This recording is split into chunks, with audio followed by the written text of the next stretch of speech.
Hello, welcome back to the Just Live podcast. As always, it has been a minute, and I am trying something new today. I am not using my phone to record. I'm trying to do this directly on this website, so hopefully it works. I've just been having trouble recording on my phone and then trying to airdrop the files to my computer, and my computer constantly telling me that I have no storage space. And so I end up recording all this stuff and then I never do anything with it. Anyway, we're back and we're trying something new. We're sitting at the table. Yeah, we're going to do this. We're just going for it. This episode, I want to talk about something that came up for me recently. The other night, actually 2 nights in a row, I had dreams that I was dating slash hanging out with celebrities that I have crushes on. And as silly as that sounds, like that aside, the next morning after the second dream, I was like making my coffee and I had this thought pop into my head that someone I'm impressed by would never be impressed by me. And I was like stopped in my tracks the second I thought that thought. I said to myself, wow, that's intrusive. Like, someone woke up and chose violence. What an awful thing to think. Someone I'm impressed by would never be impressed by me.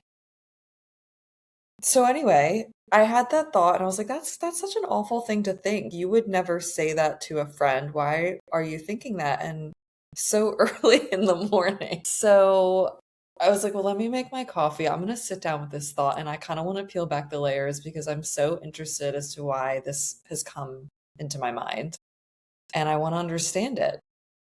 So I think we all have thoughts that probably don't serve us or that certainly aren't true, but I think I'm less interested in whether or not the thought is true and more interested in why it showed up in the first place. So I sat down and I started asking myself some questions and I said to myself, well, why do I think somebody that I'm impressed by would not be impressed by me? And then I said, well, what actually even impresses me? Why do I care whether or not someone is impressed by me? And like, why do I assume somebody that I'm impressed by or somebody I admire wouldn't choose me? And like the more I sat with it, I'm thinking, okay, I know that I'm worthy of love. I don't walk around thinking like I don't deserve to be loved. No one will ever love me. I like genuinely believe that I am lovable and I deserve love. But I think this belief lives like deeper than that. You know, it's like I deserve love, dot, dot, dot, but maybe not from somebody that I deeply admire. So I'm like, well, why is that? And why do I think that? And why do I feel that? Like, at what point did I decide before somebody extraordinary decides to choose me, I have to become extraordinary first? And I'm sure I'm not the only person carrying around this belief. And I think what makes it even stranger and a little more nuanced is we have people in our lives that tell us all the time, like, you're doing great, you're amazing, I'm so proud of you, like, I'm so impressed by you, I can't believe you did that. And while, these words are always very kind and well-meaning, I don't think they always land with us, or we feel as though maybe people in our lives just kind of see us with rose-colored glasses, or like they're supposed to say that. Like, that's my friend, she's supposed to say that, or that's my parent, they're supposed to say that. And I think a lot of times words of encouragement don't really land with us because they're competing with a belief that's probably been engraved for quite some time or that's been building inside of you for a really long time. And I think somewhere along the way, if we decide we're not impressive, or if we decide like I'm not successful enough, I'm not pretty enough or attractive enough, I'm not accomplished enough, I'm not interesting enough, then every compliment that contradicts that gets filtered through that belief. So then we just tell ourselves these people are just being nice, they don't really know who I am. The compliments just feel like noise. But if someone were to tell you, any sort of criticism or rejection, that feels like evidence. If you get 10 positive reviews and one negative, which one do you think you're going to be thinking about on like your drive home from work? The negative one. Our brains are constantly trying to make sense of like a story that we've created or decided in our mind, and it's constantly trying to find evidence to prove it to ourselves. So if there is some deep rooted belief that you're not good enough, your brain is constantly going to be searching for evidence to prove that that is true. But it's like, where exactly do these beliefs begin? Like, if I have this thought at 35 years old, somebody I'm impressed by would never be impressed by me. Like, where did this belief come from? I didn't just wake up that morning and just think that. Like, there has to have been evidence that my brain has subconsciously stored, thinking that I'm not good enough or impressive enough to attract someone that I'm impressed by or that I admire or that I look up to. So, where do these stories begin? I don't think any of us come into the world thinking, I'm not impressive. Like, I didn't come out of my mother's womb being like, I'm not impressive or interesting enough, and I need to do more to earn my place in this world. 5-year-olds don't wake up and think, like, I didn't accomplish enough yesterday. Somewhere along the way, we connect our worth and our value with our performance. If you think back to when we're growing up and we're in school, we get graded, we get report cards, there's test scores. Maybe you were involved in sports and you got recognized for what you did. So we spend much of our life being praised for what we do and not who we are. So if your worth was constantly attached to your performance in sports or your performance in school or how well you did on tests or the grades that you got on your report cards, you're going to continue to believe that your worth is associated with what you achieve. If you had like a good performance one day and a shitty performance the next, and they were more excited and gave you more attention and praise the day that you performed well, you're going to associate your worth and being loved with performing. And so we just grow up in this world thinking, I'm not worthy unless I'm doing something, unless I'm achieving something, unless I'm chasing this goal. And if we are constantly measuring our worth by our accomplishments, there's a good chance we're measuring everyone else by those same standards. And I don't know about you, but nowadays in the dating world, it just feels like a job interview. It feels like you have to be impressive, you have to be interesting, even when it comes to like your dating profile. I'm like, I'm not interesting enough. Where did I travel this year? What pictures can I post to make me look like this well-rounded, interesting person? And even dates themselves feel like a job interview. It's like, what have you accomplished? Where did you go to school? What do you do for work? What are your hobbies? It's like, what do you do? And asking questions like that those aren't all bad, like, those aren't bad questions.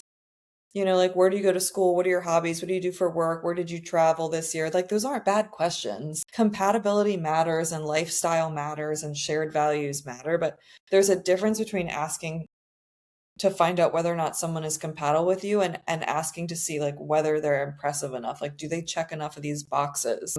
I think the difference between leading with what's impressive, we're trying to see like how impressive someone is versus just being curious about who they are, like asking questions like, what has life taught you? Like, how do you handle conflict? What makes you laugh? What scares you? How are you a different person than you were 5 years ago? And when I think back on some dating experiences, I'm already assuming that they're going to think I'm not impressive enough because that's the standard that I'm using to gauge my own impressiveness. And I don't think this is like this inherent flaw in anyone. If I'm worried I'm not impressive enough, but then I'm also judging people by how impressive they are, I think if you do that, that's not like this flaw that you have. Our social feedback systems are much more responsive to visible achievement, and it has been since we were young. When you got a good grade, when you did well on the field, you were recognized. And so I think there's a lot more weight when it comes to achievements versus character and well-being, we admire what we can see. And it's not always the achievement or accomplishment itself that we admire. It's usually the story that we've attached to it. A lot of things have meaning. So if you know someone that just bought a really big house, the story that you might tell yourself about that is, oh my gosh, they're really successful, they're really hardworking, they have their shit together, they're financially responsible. Or you, on the other hand, that person is really materialistic, they're drowning in debt, maybe they inherited it, they prioritize status and material things. The house itself tells you nothing. It's evidence that something happened. They bought a house. But it doesn't tell you what kind of person created it. Your mind tells you what kind of person created it by the story that you have attached to that thing. So same with someone that has a lot of money. You could say that someone with money is intelligent, disciplined, hardworking, they invest wisely, they have delayed gratification. Or you could say someone with a lot of money is greedy or, again, materialistic. Or maybe their family has wealth. Or maybe they're a workaholic. Money isn't character, it's an outcome. Another example, someone that's in really good shape, that's in the gym all the time, you could say that they're consistent, they're disciplined, they're healthy, or they could be really vain or insecure or have body dysmorphia or be self-absorbed. The body doesn't tell you which is true. You're the one that creates the story around it, and you're the one that gives it meaning. So we don't actually fall in love or admire accomplishments. We admire what the accomplishment means to us. Sometimes those stories are accurate and sometimes they're just projections. So accomplishments tell you what someone has done, but character tells you who they are. And it's not that accomplishments or achieving things are bad, it's just data. And I think that's the trouble with dating. A lot of people decide who someone is before they've actually gotten curious enough to find out who they really are. And because our society is so drawn to visible achievements, I think the things that most likely earn recognition and applause aren't really the things that build a fulfilling and meaningful life or create meaningful relationships. Think about all the things that people actually get recognized for. It's like promotions, six-figure salaries, property and houses. And nowadays, people get recognized for how many followers they have and how much engagement they have, or again, like having a really nice physique. But things that are so important in relationships that rarely receive any applause, or the things that people don't think about, things like, how does this person repair after conflict? Has this person ever gone to therapy? Does this person know how to apologize? Is this person patient and kind with people in their lives? Does this person know how to sit with discomfort instead of numbing it? Does this person show up for their friends or their family? Those types of things rarely get recognition. I mean, when's the last time you saw someone post, I repaired a conflict with my spouse today? No, it's like, look at this car I bought. So I think all of those things have a much bigger impact on the quality of someone's life, yet they're rarely recognized. I think along the way, a lot of us confuse our value with our worth. So obviously, there's things that you can do and achieve that are going to add value to a relationship or to your life. We can become more skilled, we can become more disciplined, we can become better listeners. Our value can grow, but our worth is different. It is inherent. You are completely worthy of love. The second you are born, you don't have to earn love. You don't have to earn belonging. Like, you inherently belong and are worthy of love always before you've accomplished anything. I think the problem is when we expect our value to earn us our worth. So, like, goals and achieving things, there's nothing wrong with that. We want to grow, we want to evolve, you want to achieve. But when you place too much attachment on what you're achieving is when it becomes an issue. So that's when ambition stops being healthy and it starts becoming attachment. You become too attached to what you're doing and what you're achieving, thinking that you'll be worthy once you reach the next milestone, once you accomplish this, once you get that promotion. A lot of people, when work is going well or they're making a lot of money, they feel really good about themselves and they feel worthy. But if they hit a roadblock or they have some sort of failure, then they feel like complete failures. It doesn't define you. I think it's really important to find the place that lives in the middle that says, I care deeply about what I'm building and I am achieving, but I know it's not who I am. And I can work at this and I can try really hard, but if it doesn't work out the way I think it might or the way I want it to, it doesn't change who you are as a person and it doesn't make you any less worthy. You can't say, like, once I've accomplished enough or once I've done this, then I'll finally deserve to be chosen. So, like, achievement based identity says, I have to accomplish something meaningful before I deserve to be loved. And I think healthy identity says, I'm worthy and I also have meaningful things that I can contribute. And I think that's where this thought of mine has come into place, thinking like, well, if I do this, this, and this, then maybe someone will think I'm impressive enough and interesting and they'll want to date me. So for me, instead of operating from if I become impressive enough, then I'll feel worthy and I'll finally be loved, to I'm already worthy, so I'm free to grow because growth is meaningful, not because I'm trying to earn love or earn recognition or earn validation. And instead of saying, I hope this person finds me like interesting or impressive, I can say, well, I hope this person recognizes my value. And if they don't, that's okay. They might value different things. And on top of that, if somebody only finds you attractive because of things on your resume or how much money you make or your appearance, I don't think that's the kind of partner any of us want, at least not me. I want someone to recognize the things about me that nothing would ever change, like the love that I have to give and the generosity and the curiosity and the joy that I bring. I think really a question we all should be asking, anyone that's dating, is like, would this person genuinely enjoy building a life with me? And would I genuinely enjoy building a meaningful life with them? I think the next time that you maybe jump to the conclusion that, oh, this person won't find me interesting enough or this person won't find me impressive, you have to stop and remember that you don't know what somebody values or what they find interesting or impressive. Just like I said before, one person might think that you being in the gym every day is really impressive, and another person might think that that's really self absorbed and your priorities aren't in order. So don't automatically assume what people value or what they find impressive.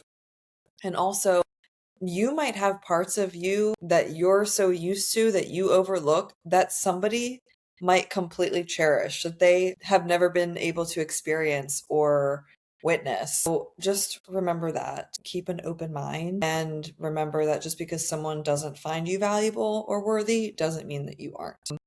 Another thought that I have on this topic is kind of tying this into social media. And because we have these online platforms where we're constantly seeing other people in their highlight reel and comparing ourselves to them, I think it just like reaffirms these beliefs that we've had about ourselves for like quite some time. It really just kind of solidifies them and makes it a lot harder to feel worthy or feel like you're good enough when you're constantly comparing yourself to all these people online. But I think human beings have an inherent desire to be seen and witnessed. We want to be seen, loved, witnessed, recognized. And I think social media is such a powerful thing because it feeds into that desire and that need of being seen and being recognized. And it got me thinking, like, what do people do just because it's something that's going to be witnessed by somebody else? And would you be doing those things if you weren't posting it on social media or if you couldn't share it with anybody? Would you still be doing that thing that you're doing if nobody knew about it? If it never received any recognition or any applause, would you still be doing that? I think a lot of times we're doing things because it gets praise, it gets recognition, it gets you some validation. But I think it's important before you do things or before you commit to things to ask yourself, would I still do this if nobody knew about it? Would I still do this if I could not share this on social media? Does this thing actually bring me joy? Does this goal or this thing or this trip or whatever it is, does this make my life richer? Or am I just doing it to feel impressive? Am I doing it to be more interesting? Am I doing it to get likes or to get validation? I think when you stop doing things for the recognition and the validation and you start doing things because you genuinely enjoy them, I think that is going to enrich your life so much more, and that will attract the right person to recognize it and to see the value that it has. You don't want someone that's going to fall in love with your accomplishments anyway. You want someone that's falling in love with the person that those pursuits helped you become. You know, for example, I'm training for a marathon right now. Don't ask me why. I'm still asking myself that every day. And I've been asking myself, if there was nobody at the finish line, nobody standing on the sidelines, would you still go and run 26.2 miles? Probably not. And that's the thing. It's like the story that we've attached to somebody that runs 26.2 miles is why we run the 26.2 miles. There's prestige in it. Only 1% of the population has ran a marathon. So, yeah, sometimes we set goals because of the meaning that it brings us. I also may or may not be a masochist, and sometimes when you are experiencing emotional distress, if you go out and do something physical that hurts worse, you'll forget about how much pain you're in. Fun fact. Anyway, people get recognition for running a marathon. You get a medal at the end. Woohoo, you post a photo. Yay, look at me, I ran a marathon. Like, what else would I do? I'm a single millennial, okay? But no one's gonna date me. No one's gonna marry me because I ran 26.2 miles. They marry the person that the training created. Someone that's kept promises to themselves. Someone that says they're gonna do something and then does it.